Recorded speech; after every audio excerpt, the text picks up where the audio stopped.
আমরা আজকে যে মানববন্ধন কর্মসূচিতে অংশগ্রহণ করেছি, আমরা অত্যন্ত ভারাক্রান্ত হৃদয় নিয়ে আমরা অংশগ্রহণ করেছি।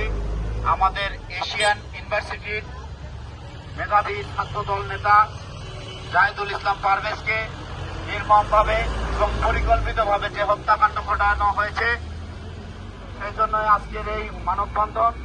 আজকের মানববন্ধন কর্মসূচিতে উপস্থিত রয়েছেন সরকারি শাহসুজান কলেজ ছাত্রদলের নেতৃবৃন্দ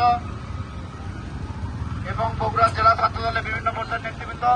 সকলকে জানায় বাংলাদেশ জাতীয়তাবাদী ছাত্রদল বগুড়া জেলা শাখার পক্ষ থেকে রক্তিম শুভেচ্ছা। আমার ব্যক্তিগত পক্ষ থেকে সালাম, আসসালামু আলাইকুম।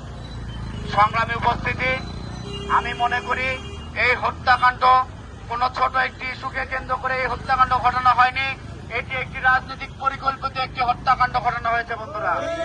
বন্ধুরা, এই হত্যার মাধ্যমে হয়তোবা বাংলাদেশ জাতীয়তাবাদী ছাত্রদলের কণ্ঠ রুদ্ধ করে দেওয়ার চেষ্টা করা হয়েছে। বন্ধুরা, তাই আমি আশাবাদ ব্যক্ত করব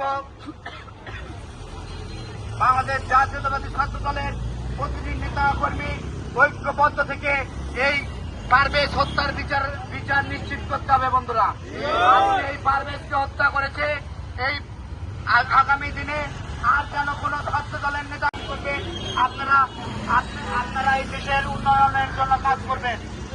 তাই আমি বলতে চাই, বাংলাদেশ জাতীয়তাবাদী ছাত্র দলের পক্ষ থেকে আর একটি রক্ত যদি ঝরে, বাংলাদেশ জাতীয়তাবাদী ছাত্র দল ঘরে বসে থাকবে না। বন্ধুরা, যদি তারা এই হত্যার বিচার করতে ব্যর্থ হয়, বাংলাদেশ জাতীয়তাবাদী ছাত্র দল রাজপথে এই হত্যার বিচার করবে।